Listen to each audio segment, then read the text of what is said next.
Episode 7, MMASucka Live. Myself here, Jeremy Brand, and your man, Dan Rose. What were you going to do instead of that intro, Dan? Wow.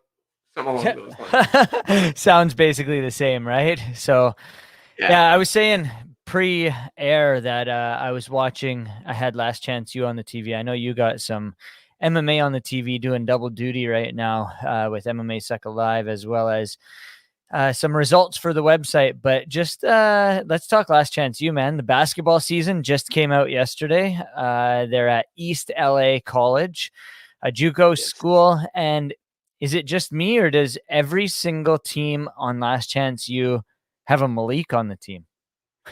Every single team has a Malik, no doubt about it. I'm only 3. I'm on episode 3. I know you're a few more episodes ahead of me. I don't even know. I don't want to know how many episodes are there because I Yeah, I don't know. end up getting bummed because I'm like, man, I'm going through it way too fast, or I'm going through it way too slow, and then it ends, and I'm like, fuck, I wish there were more. But it's got me hooked. I like the fact that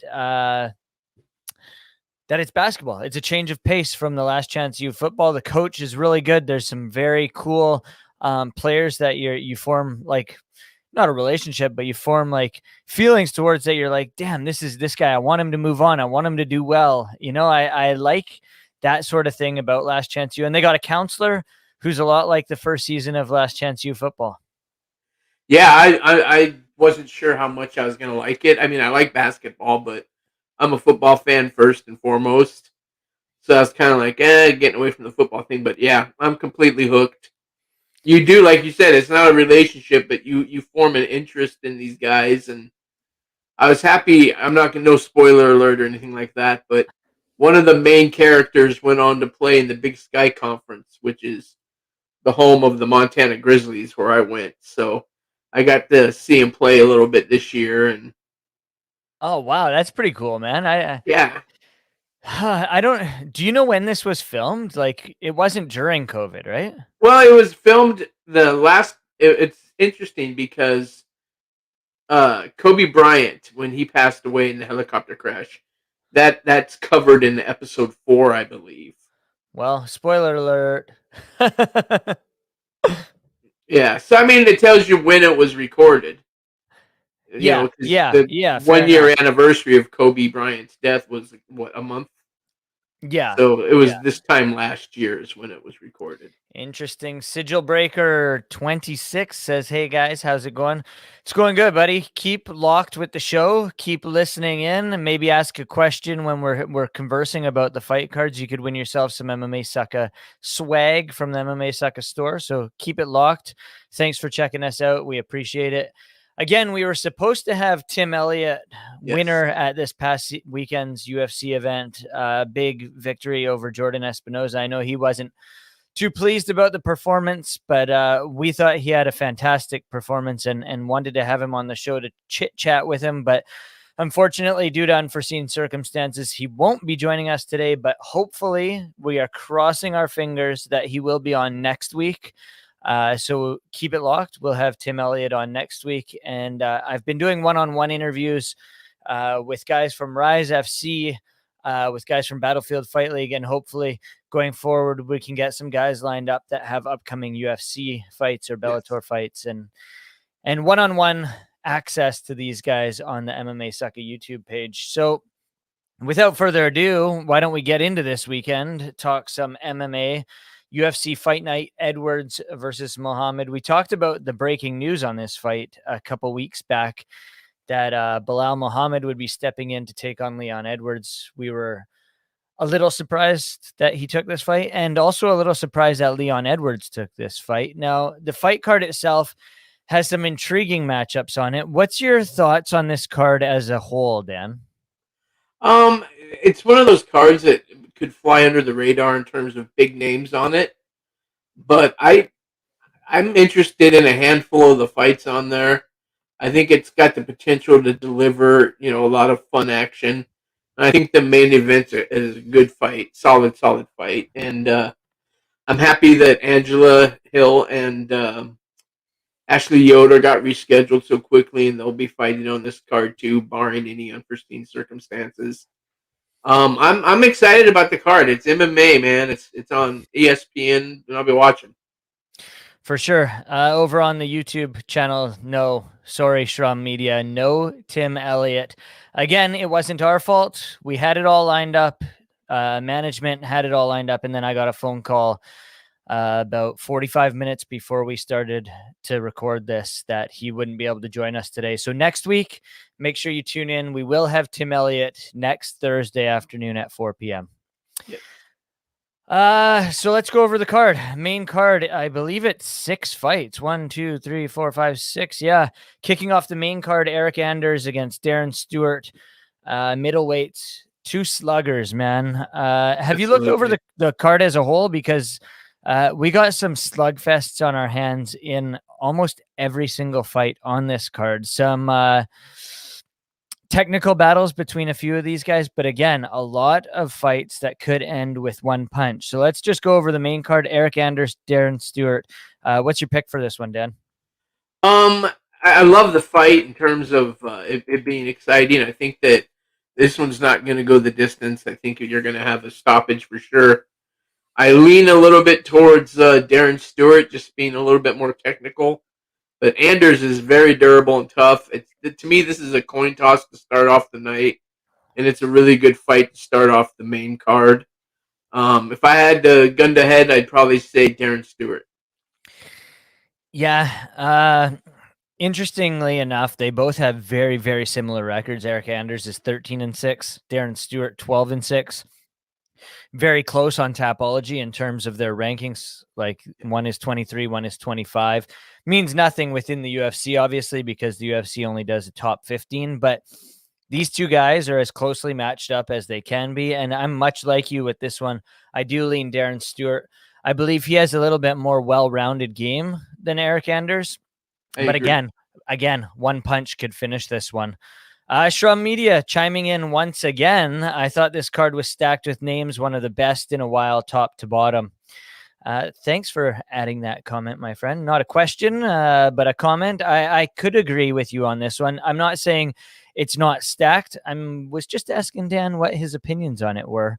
Because, again, if we're matching up guys that are similarly ranked, if we're matching up guys that can put on performances, then yes, this fight card is stacked, but it's not stacked in terms of the casual fan looking at it and being like, ooh, I know this guy. I know this guy. I know this guy. But moving up the main card, we got Matthias Nikolao against Manal Cap. Feels like we just saw this guy inside the octagon. Again, 2 guys very similarly ranked, 15-2-1 for Nikolao and Cap 15-5. Slugfest, to say the least. I'm leaning Cap in this one. What about you, Dan? I do too. I think that when we saw him make his UFC debut, he was a little bit too reserved, a little bit too waiting on the other guy to throw punches first. I know that he trains to be absolute killer out there at AKA Thailand. I think that in this performance, he's got the octagon jitters out of the way. I think that he's probably going to come out and look to close the distance and do more. And I think that he's the much more dynamic striker, and I think he wins the fight. Yes, sir, Shrum. We are talking about the card coming up. If you have questions about it, again, you could win yourself some MMASucka swag. Not just comments. Give us a question. Let us answer your question. We will throw it up on the screen if you got anything to ask, and you could be walking away with some cool goodies. That's 2 fights that we're picking the same guy, man. I don't know how this is possible. Hopefully it doesn't stay the same for the rest of the card. Next up, Jonathan Martinez, 13-3 against Davey Grant, 10-4. This one's a tough one for me. I'm a Davey Grant fan. I haven't been impressed over the last few fights, but I am going to lean Jonathan Martinez. I just feel like he has more tools to be able to get the job done. Yeah, it's a good fight. Again, on paper, it's an exciting fight. I like Davey Grant, like you said. Don't think as lately he's been as sharp as he'd been in the past, but I think he wins this fight. As a pretty big underdog. I mean, I think he's plus 235, which is interesting because he is riding a 2-fight win streak. He he won he went on a 3-fight losing skid where a lot of guys, if they go on a 3-fight skid, they end up leaving the promotion, but he lost 3 and then he ended up winning the next 2. His last one, he earned a 3rd round TKO with a left hook against Martin Day. So he could very well. Yeah, it's interesting. I don't understand how you're saying the favorite is that high on this one. It's sometimes odds makers don't really understand what they're looking at. Yeah, I think that on paper it makes sense that he would be the underdog, but I think that that's too big an underdog. Because if you look at it, it's a close fight in terms of what they both do well. And I think a lot of people are still giving a little too much weight to the victory that who did he not?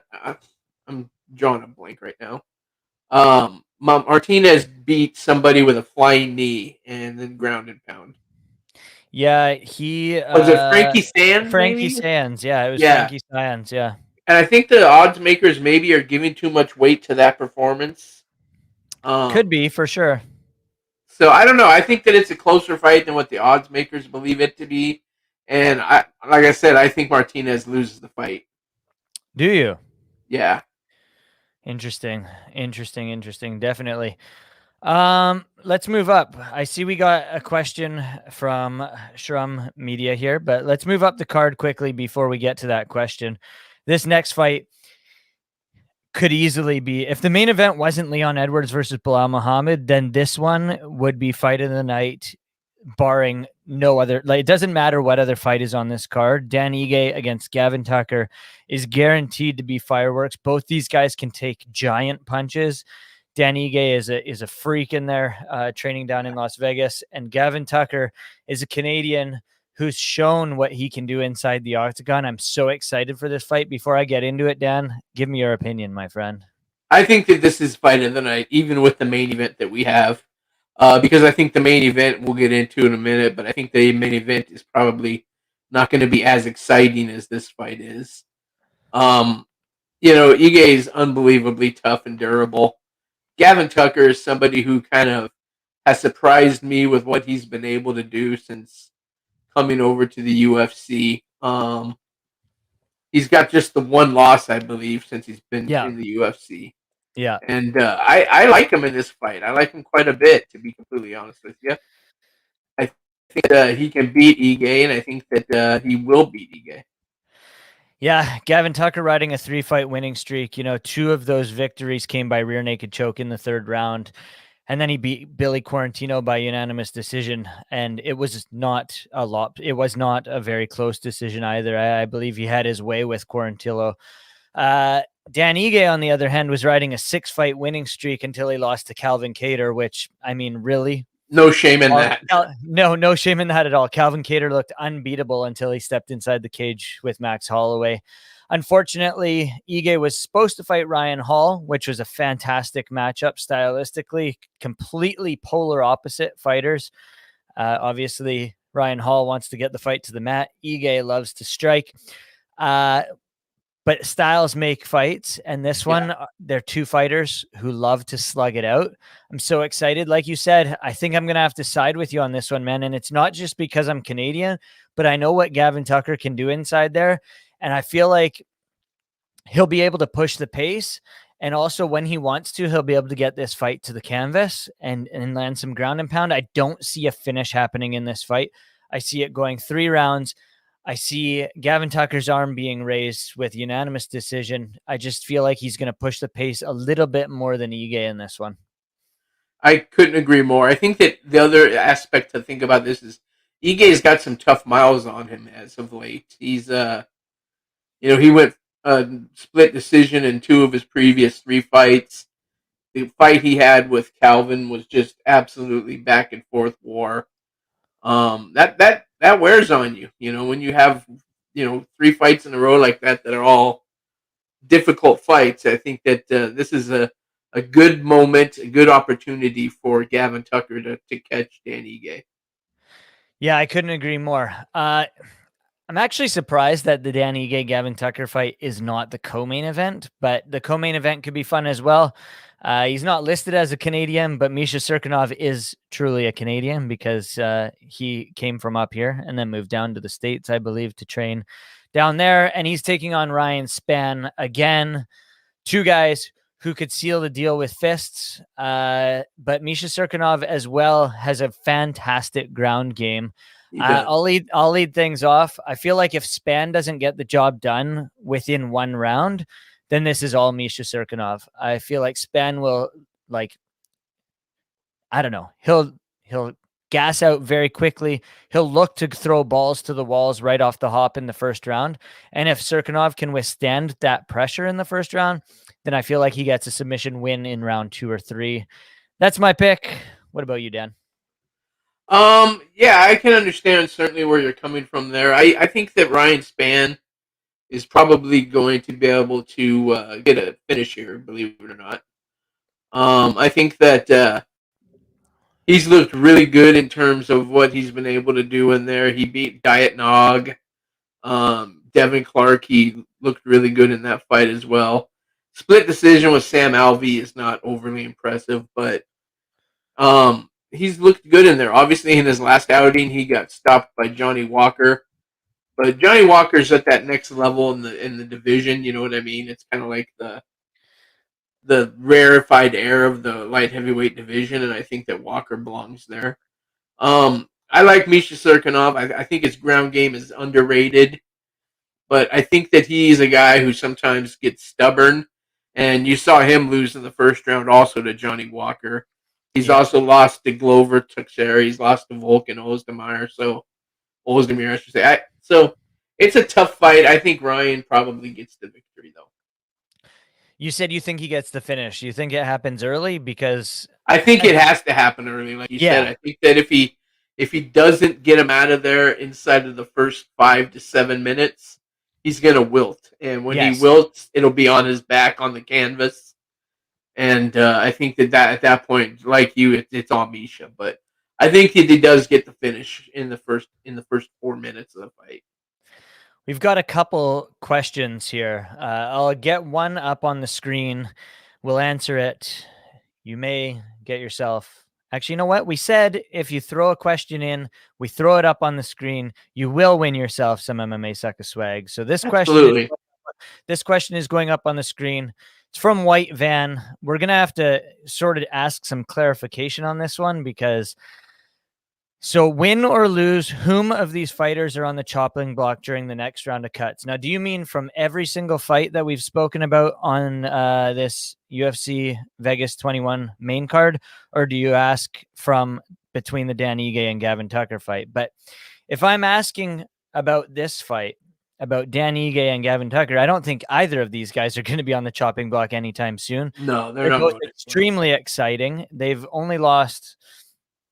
As I said, Dan Ige lost once in his last 7 fights. Gavin Tucker is 13-1 overall. They'd both have to lose at least 3 or 4 in a row to be cut. I can't see either of them being cut. If we're moving down the card, any other guys that could be cut? I mean, Davey Grant, as we said, riding a 2-fight winning streak. He was riding a 3-fight losing skid. So he's a guy who could... You never know, man. I mean, the UFC cuts guys whether they're on a winning streak or a losing streak at times. So it all depends sort of what you did in your last fight. You're only, as they say, you're only as good as your last fight. I'll let Dan speak on this a little bit. White Van, make sure you fire us your information. Send it to us on Twitter at MMASucka, and we'll get you out some Sucka swag. Yeah, I think that when you look at the people who are on the chopping block, so to speak, I think you look at a couple of things. You look at what they've done in their last few fights. I think Ashley Yoder, somebody who with a loss, if it's a one-sided loss, could potentially find themselves out of a contract. And you have to look at what they are paid. The people that have been around in the organization for a long time and who are being paid a large amount of money and maybe not returning the investment, so to speak, and how they perform, those people are at a risk. I mean, that's just the world we live in right now. The Contender Series is pumping young talent into the organization, and you can pay 3 or 4 of those guys for what you can pay one, guy who's been around for 12 to 15 fights. Yeah, we saw And, that with Alistair Overeem and Junior Dos Santos, right? and So I think Misha's a guy that falls under that umbrella. there you That go. if he were to get stopped, I think that he could potentially be in some trouble with the UFC in that regard. There you have it, White Van. As I said, fire us your information. DM us your information on at Twitter. MMASucka on Twitter. Thank you so much for that question. Again, there is another question in here. We will get to it after we speak the main event. UFC Fight Night Vegas 21. Leon Edwards versus Bilal Muhammad.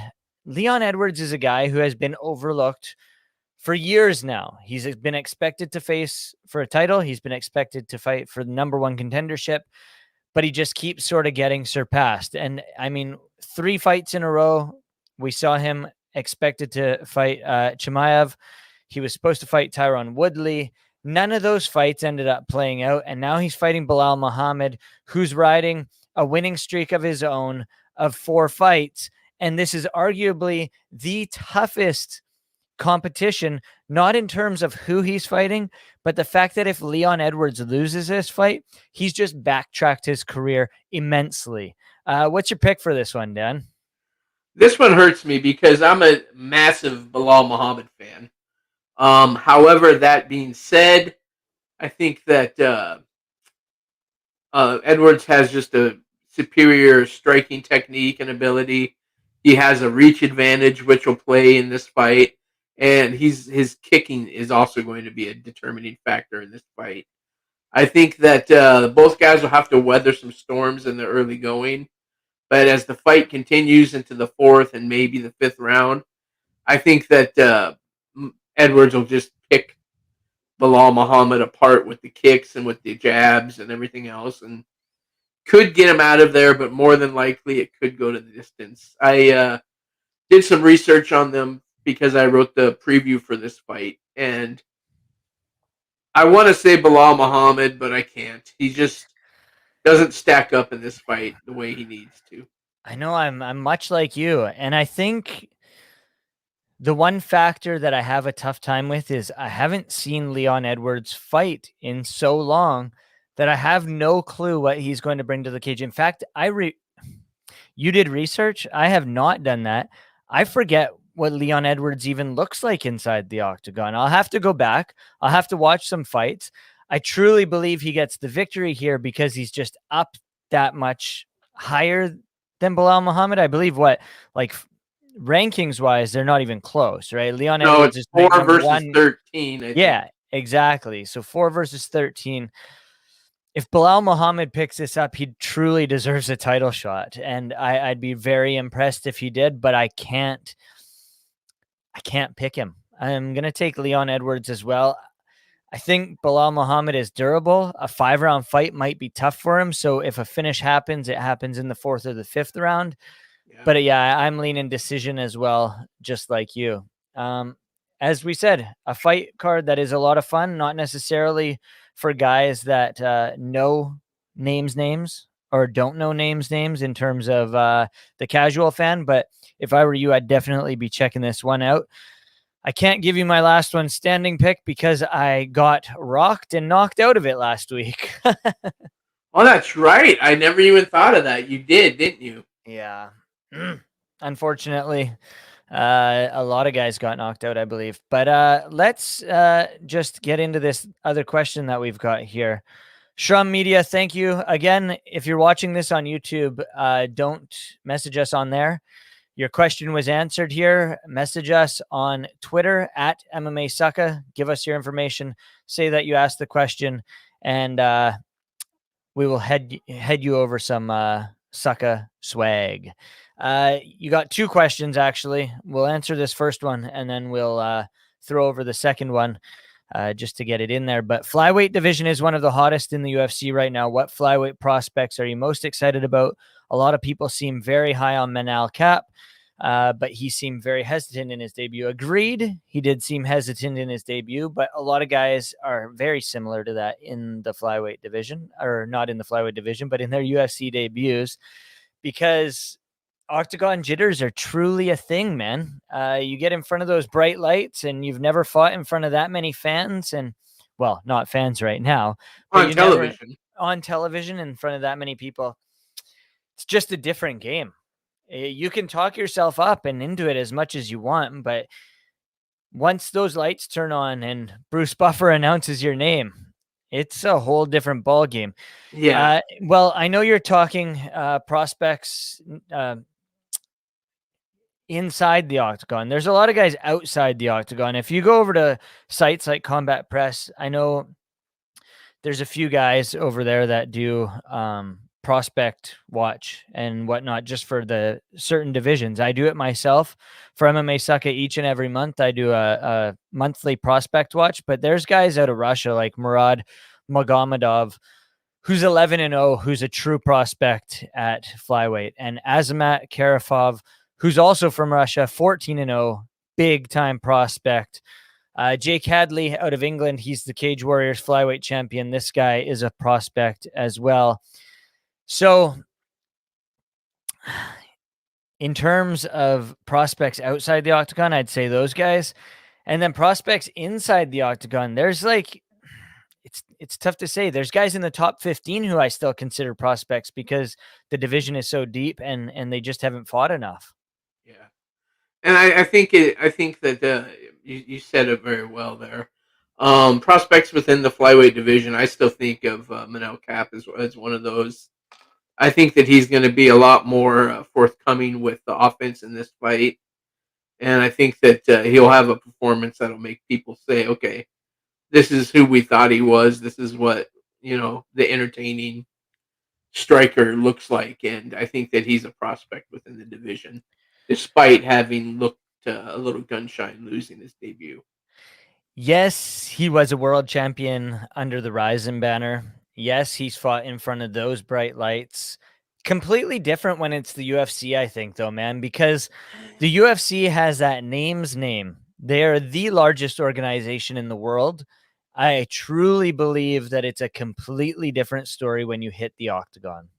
And I think that's true, but I think also um, when you're a young fighter coming into that organization for the first time and you put together a game plan, and that game plan is let the guy strike, counter strikes, and then the other guy isn't too forthcoming with offense either, it can mess up your strategy for the fight. And I think that's what happened.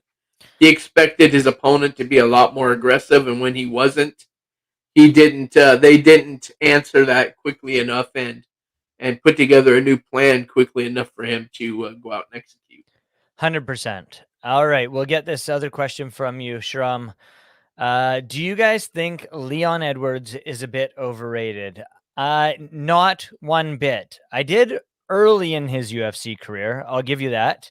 Obviously, he lost to Kamaru Usman, which is, you can't say anything about that. Even when it happened, Kamaru wasn't like at the peak of his game like he is No, now. but it's still But so he beat Dominic Waters, he beat Albert Tumanov, he beat Vicente Luque, and then he beat Brian Barberera. And after that, I thought he was a tad bit overrated because those were decisions and one rear naked choke in the third round. After that Barberena fight, when he beat Peter Sabota and destroyed him, and then went on to beat Donald Cerrone, and then went on to beat Gunnar Nelson, and then Rafael dos Anjos in dominating fashion, you cannot say that this guy is overrated by no. any means. I don't think he's overrated at all. I think you look at a guy and yeah, maybe he didn't fight the best talent and to the best of his ability in his first few fights in the UFC, but you can't control who you fight. You fight who they present you to fight. You get by with victories, and then you look great in performances versus Donald Cerrone and Rafael dos Anjos. And I look at a guy like Vincent Luque as someone who is on that line of between levels of the welterweight division. And I consider a victory over him to be a pretty good barometer of where you are in the division. And so I think at this point he's not overrated. I think that he's going to show that against Bilal Muhammad. And I think he's just a guy that's waiting for an opportunity to do something great. And If he beats Bilal, Dana White is on record as saying he gets a title shot. We've heard that a few times. Someone call Matt Lemon and ask him when his title shot's coming. Exactly. But yeah, I mean, I would not say he's overrated in the least. So Shrum follows up with, I can't name a single elite welterweight he's beaten. He beat RDA, but we all know he's a lightweight.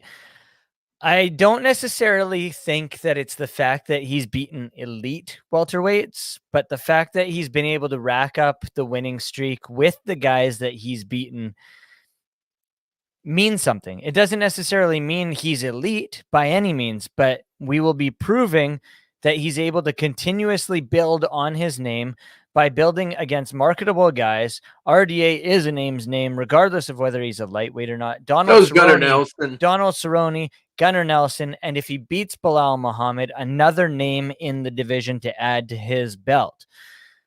He truly deserves a title shot if he wins like 8 fights in a row. I mean, and all he can do is fight who he's given to fight. Like I said, if he wins this fight and a title shot isn't forthcoming, you would have to think that his next fight would be against Jorge Masvidal or a Colby Covington, and you beat those guys, and there's nobody that can say you haven't beaten an elite guy. All he can do is face the guys that are put in front of him and beat them, and that's what he's done. Hasn't lost a fight since 2015 against Kamaru Usman. Yeah. I mean, you don't go on 6-year undefeated streaks in the UFC because you're overrated. Exactly. Again, thank you so much for your questions. Fire us a DM over at MMASucka on Twitter, and we'll get you some MMASucka swag. That just about does it for this week's episode of the show, but I want to go over some of the goodies that we have over at MMASucka.com. So I'm going to share the screen with you guys just so you can see what we've got. Tonight, as we said off the hop, Dan Rose is doing double duty. He's got Cage Fury 92 results. We've got previews from this week's UFC Vegas 21 fight card. We've got a preview of One Fist of Fury 3, which goes down on Friday, but it's, a taped show. So, which doesn't really matter because none of you guys know the results. So you can check out those previews. We've got some great interviews over on the site that Michael DeSantis has done. A few interesting articles. Spencer Fisher, obviously, creating disabled Sam Stout, starting this fundraiser on GoFundMe. Amanda Grace wrote that. Who's Hans Molenkamp? Well, we know this past weekend, Dominic Cruz called him out. He said he has nothing against the guy, but he obviously does. And he wants to fight in a charity matchup against the man who is the face behind Monster Energy. He does not own the company, but he is the head of the company, basically.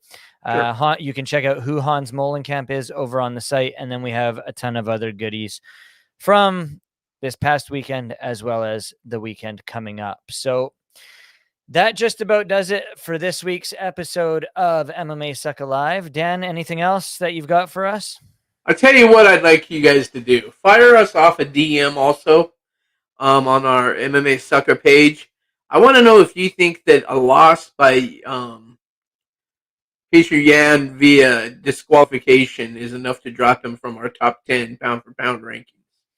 That is a great question because we were chatting about this. We've got to update our pound-for-pound rankings. We plan to do it tomorrow, which is Friday. So if you guys are watching this, all you guys that are tuning in, fire us over a DM over at MMASucka on Twitter, or even just add us on MMASucka on Twitter. It doesn't even have to be a DM. It doesn't have to be a public tweet, and let us know if Peter Yan should be dropped. He is number 10, I believe, on our pound-for-pound rankings.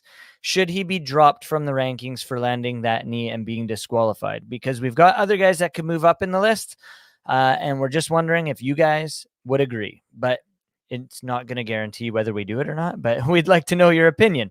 For sure. Shrum, finally, he says, I think he's a great fighter, but I really think his style is tough at this weight class.